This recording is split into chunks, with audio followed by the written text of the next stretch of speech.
के फूल जो लहू में खिले, ये एक्चुअली ये इंग्लिश वर्जन था captivating the simple hearted a struggle for human dignity in the Indian सब कॉन्टिनेंट। उसका ये संस्करण, हिंदी संस्करण, और ये वो बुक सिख हिस्ट्री पर आधारित है। स्पेशली जब 12वीं शताब्दी के समय में बाबा फरीद से लेके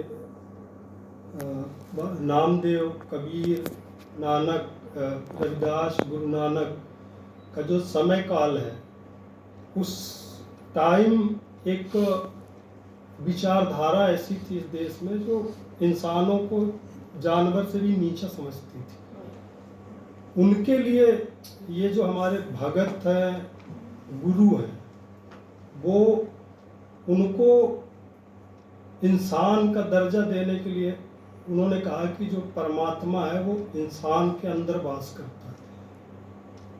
तो जिस एक बहुमत को उसको जात के आधार पे अछूत बना के इंसानियत से अलग कर दिया था, मानव गरिमा से उसको दूर कर दिया गया था, उनके सेल्फ रिस्पेक्ट के लिए सबसे पहले हमारे भगत और गुरु नानक जी ने आवाज़ उठाई और उनको मानवीय गरिमा दिलाने के लिए उन्होंने प्रयास शुरू किए।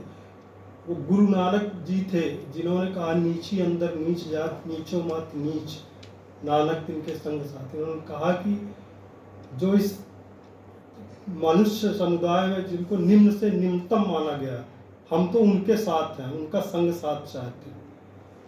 तो जो हमारे भक्तों ने और गुरुओं ने जो एक प्रेम का संदेश दिया, एक सेवा भाव, एक भाईचारा, मानवता की जो लहर पैदा की, उसको आदि ग्रंथ गुरु ग्रंथ साहिब में संकलित करने का काम गुरु अर्जुन देव, हमारे जो 5वें गुरु अर्जुन देव जी ने किया। और बड़े संघर्ष के बाद उन्होंने किया, और जिसका नतीजा ये रहा कि जो ब्राह्मण मुगल गठजोड़ था, उन्होंने बलिदान उनको होने पे मजबूर किया, तमाम तरह की प्रताड़नाएं दी और अंततः उनकी शहीदी हुई।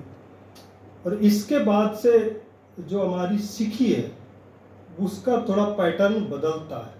जब छठे गुरु हरगोविंद जी आए तो उन्होंने जो हमारा आध्यात्मिक प्राधिकार था उसके साथ साथ राजकीय प्राधिकार भी जोड़ा। उन्होंने मीरी पीरी का सिद्धांत दिया सिख संगत को, और सिख साम्राज्य की जो नींव है वहीं से उन्होंने रख दी। हरमंदिर साहिब में उन्होंने अकाल तख्त जो 12 फीट का, वो जो जहांगीर के टाइम में जो आम समुदाय था उसको 2 फीट से ज़्यादा तख्त बनाने की इजाज़त नहीं थी। हरगोविंद जी ने 12 फीट का अकाल तख्त निर्माण किया, और वहाँ से उन्होंने जो 2 तलवार धारण किया, मीरी और पीरी, वहाँ से उन्होंने आध्यात्मिक प्राधिकार के साथ साथ राजकीय प्राधिकार की भी शुरुआत। उनके बाद गुरु हरराय, हरकिशन और फिर गुरु तेग बहादुर जी, जो शहीदी की मिसाल, जो गुरु तेग बहादुर जी ने पूरे देश में घूम घूम के जो सिखी का प्रचार प्रसार किया, उसके रिजल्ट के तौर पे गुरु गोविंद सिंह जी, जब हमारे 10वें गुरु गोविंद सिंह जी, जब उन्होंने सभा बुलाई 1699 में आनंदपुर साहिब जी के अंदर, तो पूरे देश से करीब 70,000 लोग 1699 में वहाँ जुटे, और वहाँ उन्होंने पंच प्यारे चुने, और वो जो पंच प्यारे थे वो पूरे देश का प्रतिनिधित्व कर रहे थे। एक बिहार से, उड़ीसा से थे, एक मद्रास प्रेसिडेंसी थे, वो अब आजकल वो कर्नाटक का हिस्सा बीदर है, एक गुजरात से थे, एक दिल्ली, तब ये इंद्रप्रस्थ कहलाता था, और एक लाहौर से थे। और ये 5 जगहों से थे, और अलग अलग जो हिंदू कम्युनिटी बनाई गई थी, जो जातियाँ बनाई गई थी, उसमें भी वो अलग अलग कम्युनिटी से थे। तो पहली बार 1699 में गुरु गोविंद सिंह जी ने जब वहाँ सभा बुलाई, असेंबली बुलाई, उन्होंने अपने खालसाओं को आदेश दिया कि मानस की जात सब एक है पहचान, मतलब कोई भेदभाव नहीं। वहाँ उन्होंने 2 प्रिंसिपल दिए, जो खालसा राज आना चाहिए, राज करेगा खालसा आखिर रहे न कोई।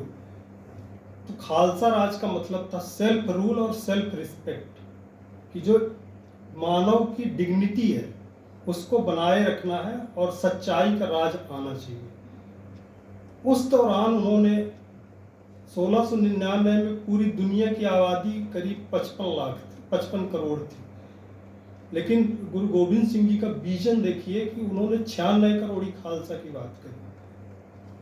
मतलब जो एक वैश्विक विचार उन्होंने दिया, सिर्फ भारत नहीं, सिर्फ पंजाब नहीं, सिर्फ भारत नहीं, उन्होंने पूरी दुनिया को सच्चाई के मार्ग में लाने का प्रयत्न किया, एक नींव स्थापित की। और उसके बाद से जो खालसा पंथ है उसका जो न्यारापन है पूरी दुनिया ने देखा।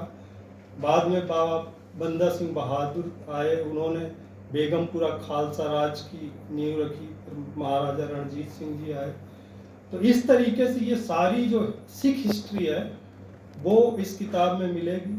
इसके बाद जो लास्ट इसके अध्याय हैं उसमें जो आज वर्तमान के जो हालात हैं, जो षड्यंत्र हैं हमारे साथ, हमारे कम्युनिटी के साथ जो राजनीतिक षड्यंत्र हो रहे हैं, तो इन सब चीज़ों का जो जिक्र है वो इस किताब के अंदर है। तो इसलिए अब चूंकि सिख संगत तो अपना इतिहास जानती है ऑलमोस्ट, लेकिन ये एक ऐसा न्यारा धर्म है जिसको हर इंसान को समझने की, हर इंसान को जानने की ज़रूरत है। तो ये हमारा प्रयास था कि अगर हम हिंदी में इसको ट्रांसलेट करते हैं तो जो हिंदी भाषी बेल्ट है वहाँ भी हमारी जो सिख इतिहास का जो गौरवशाली एक पृष्ठभूमि है वो लोगों तक पहुँचेगी और लोग जानेंगे। और भी कई भाषाओं में इसका अनुवाद हुआ है और हमें खुशी है कि लगातार लोग जो है तो जुड़ रहे हैं इस मिशन से। और हम चाहते हैं कि इस देश में बेगमपुरा